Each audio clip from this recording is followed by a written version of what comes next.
Congratulations everyone on completing this GitHub Copilot workshop.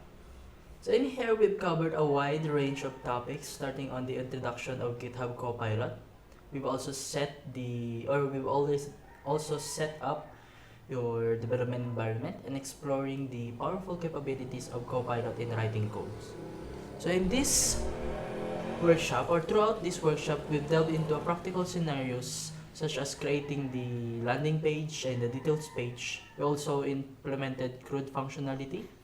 We've also added Bootstrap and jQuery to polish our user interface, and we've connected our application or our contact management web app to an H2 in-memory database. We didn't stop there, so we've also explored the importance of data validation, ensuring the integrity of our application by adding validation for each field of a contact. We've used the Jakarta validation package for our Spring security. As we progress, we elevated the security aspect of implementing the Spring security safeguarding our web applications. And that's not all. We've wrapped our journey by containerizing our application using Docker, making it easily deployable across various environments. And remember, GitHub Copilot is a powerful tool that assists developers in writing code more efficiently, but it's important to understand and review the generated code to ensure it aligns with the best practices and project requirements. So as you move forward, continue to explore, experiment, and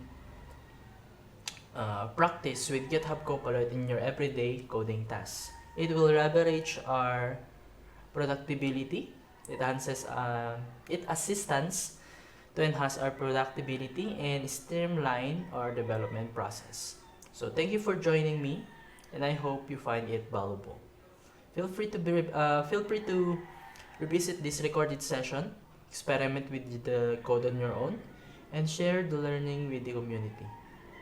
So may your future project be filled with efficient and delightful coding experience. If you have any question, don't hesitate to contact me through our Slack. So that's all. Thank you.